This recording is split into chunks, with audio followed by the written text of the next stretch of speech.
मोदी सरकार ने अंतरिम बजट में आम जनता को बड़ी राहत दी है। आम लोगों को बड़ी राहत देते हुए टैक्स छूट की सीमा 5 लाख तक बढ़ा दी है। अभी तक टैक्स छूट की सीमा 2.5 लाख रुपए थी। सरकार की इस घोषणा से 3 करोड़ नौकरी पेशा लोगों को राहत मिलेगी। इसका सीधा मतलब ये हुआ कि अब 6.5 लाख तक की आय वालों को कोई टैक्स नहीं देना होगा। स्टैंडर्ड डिडक्शन की सीमा भी 40,000 से बढ़ाकर 50,000 रुपए की गई है। अगर आपकी आमदनी 5 लाख से 10 लाख के बीच है तो अब तक आपको 20% टैक्स देना पड़ता है। यहाँ भी आपको अपनी देनदारी पर 4% सेस देना पड़ता है। कार्यवाहक वित्त मंत्री ने किसानों को निराश नहीं करते हुए उनके लिए कुछ घोषणाएं की। छोटे किसानों के खाते में हर साल 3 किस्त में 6,000 रुपए की योजना को कृषि विशेषज्ञ स्वामीनाथन अय्यर ने अच्छी पहल करार दिया।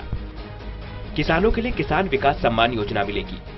छोटे किसान जिनके पास 2 हेक्टेयर लगभग 5 एकड़ तक जमीन है, उन किसानों के खाते में हर साल 6,000 रुपए जाएंगे। ये राशि 3 इंस्टॉलमेंट में सीधे बैंक खाते में जाएगी।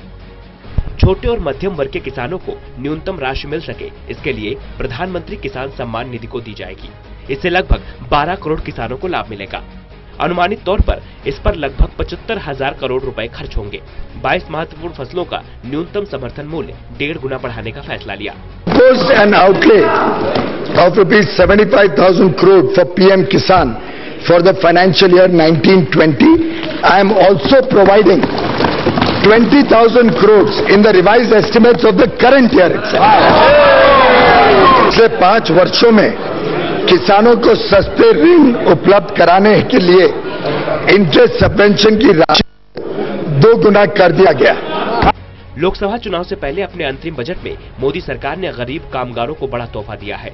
बजट में असंगठित क्षेत्र के श्रमिकों के लिए मेगा पेंशन योजना की घोषणा की है। प्रधानमंत्री श्रम योगी मानधन योजना का ऐलान करते हुए वित्त मंत्री ने कहा कि 100 रुपए के मासिक योगदान पर कामगारों को 60 साल की आयु के बाद हर महीने 3,000 रुपए की पेंशन मिलेगी। इसके तहत असंगठित क्षेत्र के 10 करोड़ कामगारों को रिटायरमेंट के बाद एक न्यूनतम पेंशन की गारंटी दी जाएगी। न्यू पेंशन स्कीम को और लिबरलाइज किया गया है।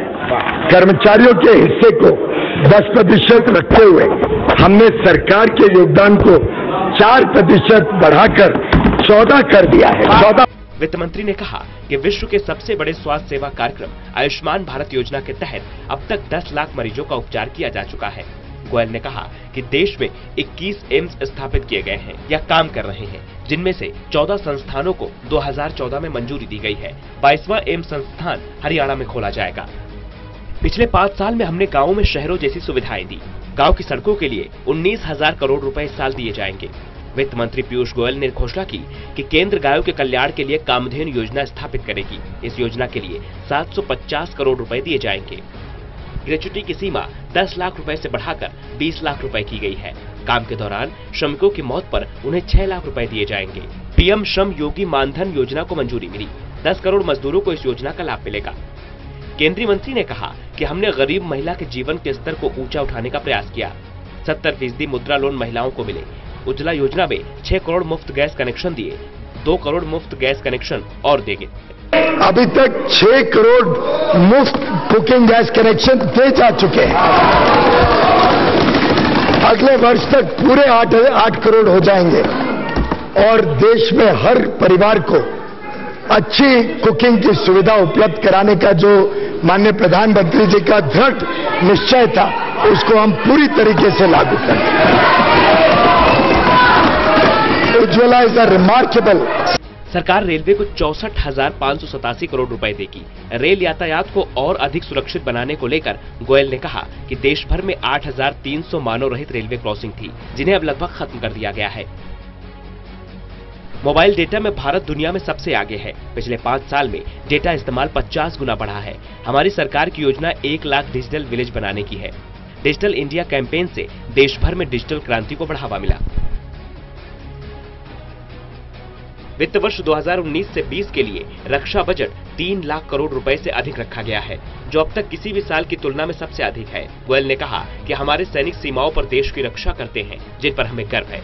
बजट भाषण खत्म करते हुए वित्त मंत्री गोयल ने कहा, यह सिर्फ अंतरिम बजट नहीं है, देश की विकास यात्रा का माध्यम है। देशवासियों के जोश से देश बदल रहा है। एक पांव रखता हूँ, 1000 राहें फूट पड़ती हैं। हमने नए भारत के निर्माण के लिए सशक्त कदम उठाए हैं। हम देशवासियों के बलबूते पर भारत को दुनिया का अग्रणी देश बनाएंगे। National desk, total news.